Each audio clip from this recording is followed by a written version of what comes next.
Hello friends, I'm Phoebe. Welcome to my music discovery journey. I am checking out more Tool today, thanks to Chris over on Ko-fi, who has suggested H.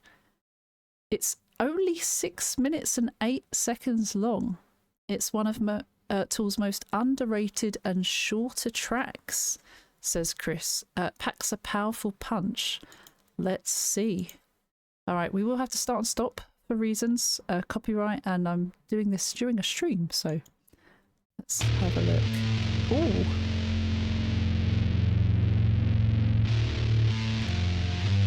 very heavy start.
I'm going to go back a bit, so we'll cover a bit more of that when we go back, but this is so interesting. I like how Maynard's vocals, they're always so familiar, and I really love that about him. With Tool, you know it's a Tool song. It's not even his other bands, because they've got different sounds and different kind of vocals, but you hear that vocal and you know it's Tool, if you're familiar with Tool stuff, which I am now.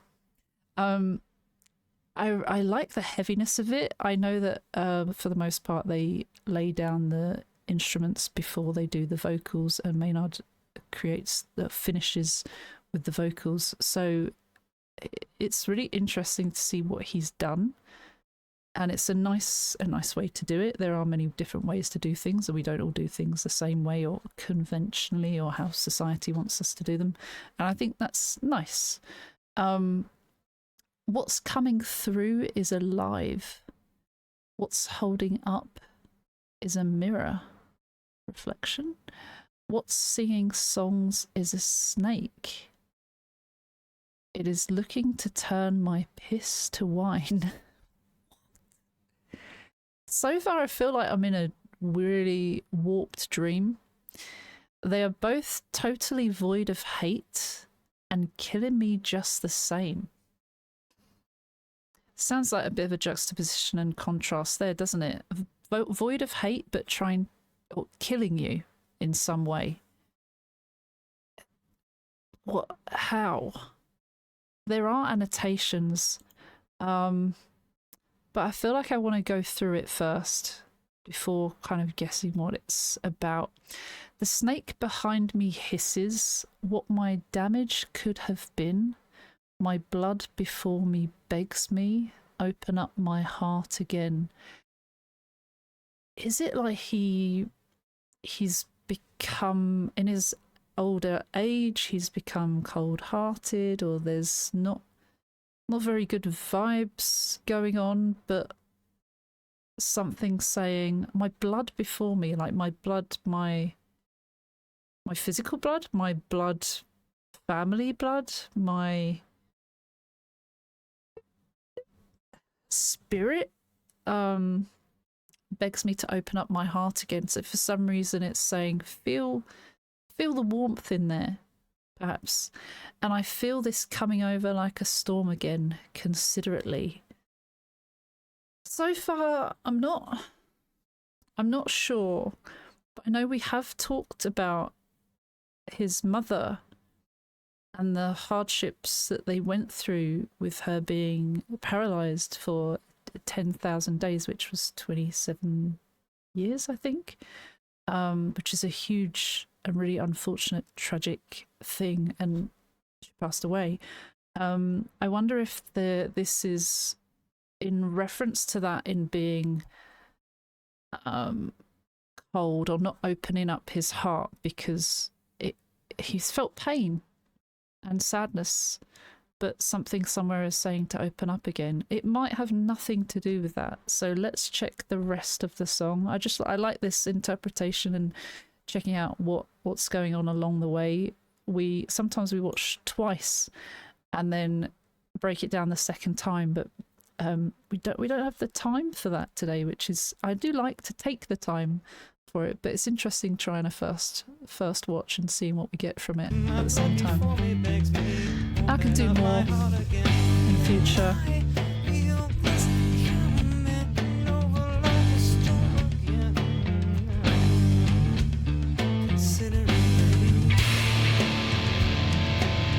Really like that guitar. Ooh.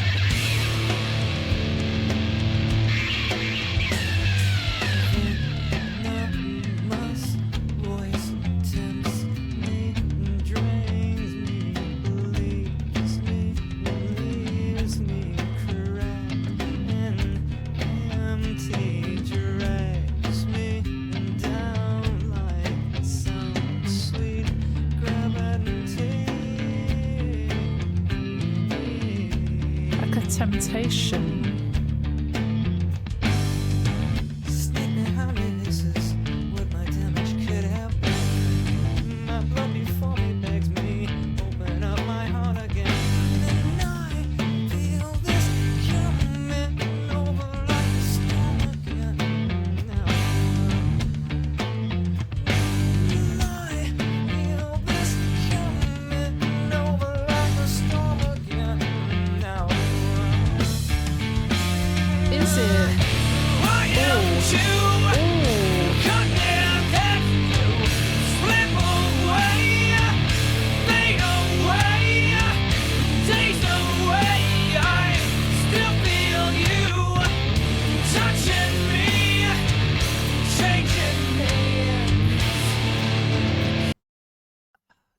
Be a reference to his mum. So he said, venomous voice tempts me and drains me, bleeds me, leaves me cracked and empty, drags me down like some sweet gravity.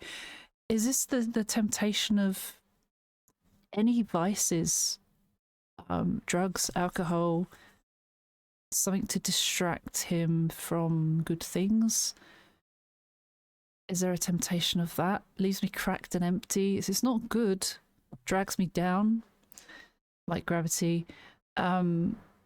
Is the snake... So I recently covered The Green Serpent done by Ginger, and it's apparently widely known that that can also be classed as alcohol. So I'm wondering if this is about alcohol or vices in that sense. That could work. This is from the Anima album. H, though, what could H could stand for? A bunch of different things. The snake behind me hisses what my damage could have been. Also talking about looking to turn my piss to wine. You can turn grapes to wine with alcohol. You can drink a lot and you need a piss. Turning your piss to wine, is that because you've drunk so much that it comes out of you as almost pure alcohol, or well, wine is not, you know what I mean.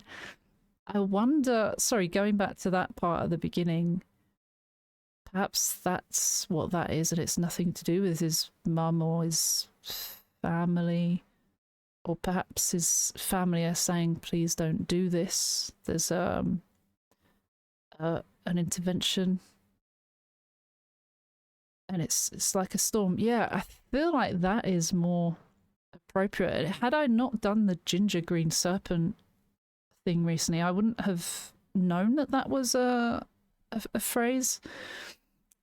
So the snake behind me hisses what my damage could have been. The blood before me begs me once my open up my heart again, and I feel this coming over like a storm again now. And I feel this coming over like a storm again now. I'm too connected to you to slip away, to fade away. Days away, I still feel you touching me, changing me.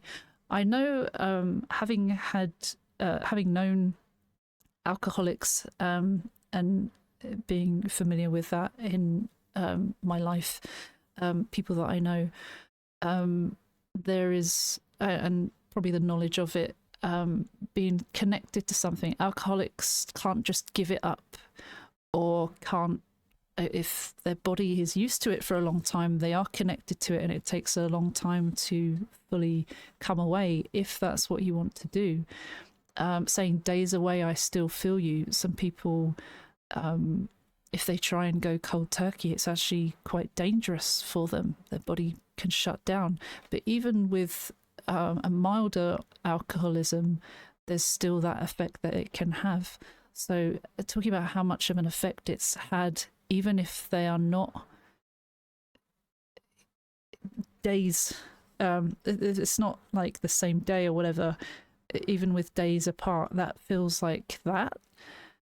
And too connected to you to slip away, to fade away. I can't just let go. A lot of alcoholics don't feel like they are able to do that, and it's completely understandable, by the way. No judgment to anyone who goes through this. It's a very serious thing, and it's not taken as seriously by people who don't experience it or don't know the effects of alcohol. Alcohol is treated very normally for a lot of people, but it's a very easy thing to have a problem with, and it can tip someone over quite dangerously. Considerately killing me. Yeah, I guess that there's the dangers of it. I like the whispers, the lower sound of vocal.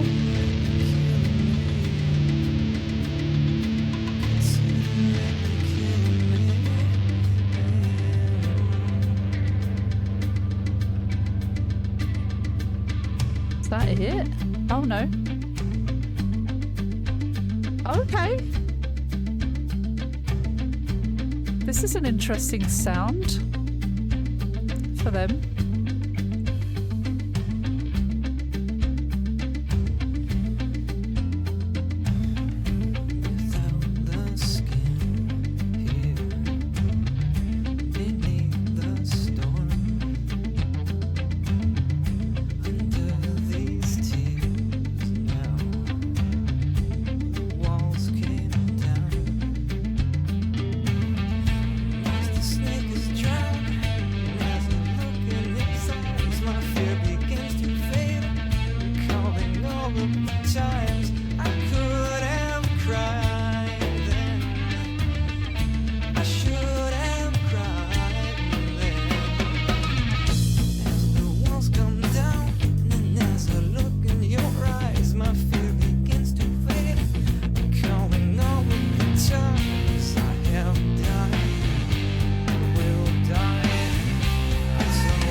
I love the ups and downs, the levels of loudness and how it grows, and how there's anger, frustration, more of a vicious tone. But I don't mind this. It's allowing this thing to take over, I think. Without the skin here beneath the storm, under these tears, now the walls came down. My walls have come down. I've opened up. I wanted to block it out, but now I'm feeling like I don't want to do that. Once the snake is drowned, does that mean drinking? If I've got this horribly wrong, well, doesn't matter, does it? This is my version of events. The snake is drowned. They've drunk the alcohol, and as I look in his eyes, my fear begins to fade. That courage that you get from alcohol. Or is it that he's giving up the alcohol? He's drowned the snake metaphorically, but it doesn't feel like it fits so much, because it would more be like, not the opposite of drowned, dehydrated, even though alcohol does dehydrate you too. But once the snake is drowned, and as I look in his eyes, my fear begins to fade, recalling all of the times. So recalling these memories, remembering how good they felt on it for now, because it's a temporary high, but later that wears off, I guess. We'll come to that in a sec. But recalling all of the times I could have cried then, I should have cried then. As the walls come down, and as I look in your eyes, my fear begins to fade, recalling all of the times I have died and will die. It's all right. Is it a piece of me dies every time I do this? Or every time I do this, I know there's a high, but then the come down of it all? You ever drank and felt awful the next day? You haven't drunk enough water, but even if you do hydrate enough and you feel okay, there's still some sort of weirdness to the next day. I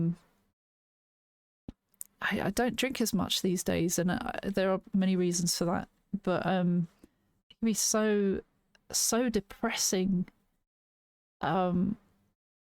if you drink a lot, and not fun while it lasts, but then the wearing off, if you abuse it, it's not good. And then saying I will die, it's all right, I don't mind, reiterating it, telling himself he doesn't mind, trying to make himself believe that. But actually, this frustration, I am too connected to you to slip away and fade away. I'm too hooked that I can't quite let go, but I know you're not good for me. Days away, I still feel you touching me, changing me. It's such an effect that it has, and considerately killing me. This effect that it can have on your liver, on your body, on your relationships, on a lot of things. Is it worth it? Let's listen to that last part, because it takes the heaviness up a notch as well.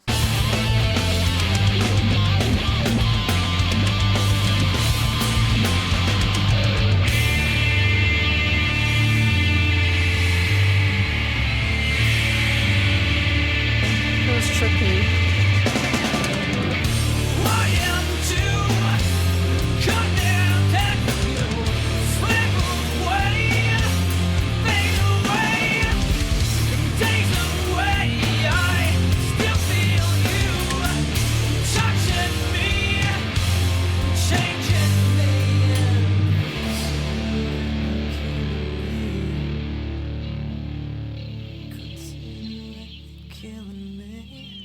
Got chills.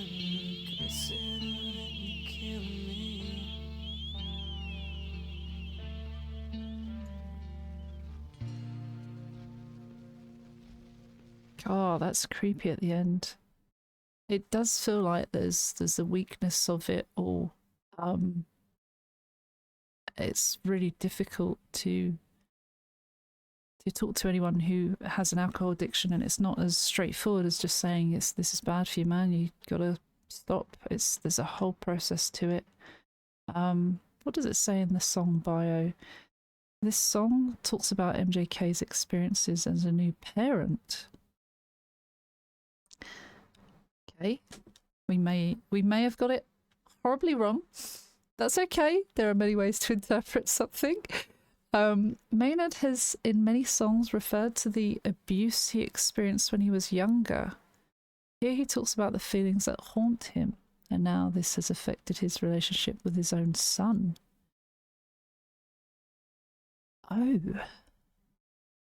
Oh. What's coming through this... what's coming through as alive could be reference to his son at the start. I thought it just meant him coming through at the end of the alcohol slump, perhaps. What's holding up is a mirror. This is self-reflecting, looking at himself. What's singing songs is a snake.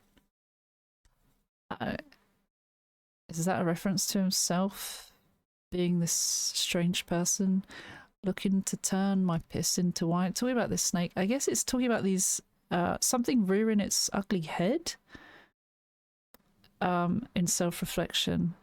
That really felt like an alcohol addiction. I kind of like it when that happens, where we get it completely different but it can still fit. Let me know what you thought in the comments as well. I want to do loads more research on this one. I think I'm going to do some more research, and I've filmed this in April of 2026. Now, I might not post this in April of 2026 because we're really, really behind and backlogged. So just FYI, by this point that it records and is uploaded, I probably know a bit more, but do still let me know in the comments, just to check, because now I'm fascinated by that, and I'm going to go on a research haul. Thank you so much to Chris for suggesting that one. Thank you so much to anyone who supports over on Ko-fi or on Patreon. You can join Patreon for free. Links are below, but you can also join from £1 and up and get your name here on this shiny piece of screen at the end of my videos. No pressure at all, though. You've been listening to me for 22 minutes and 15 seconds, so sorry about that. But do let me know what you thought in the comments. Do you have a favourite Tool song? Have I already done it? Am I yet to do it? Let me know. And no refunds. Sorry about that. On that note, take care. See you soon. Bye bye.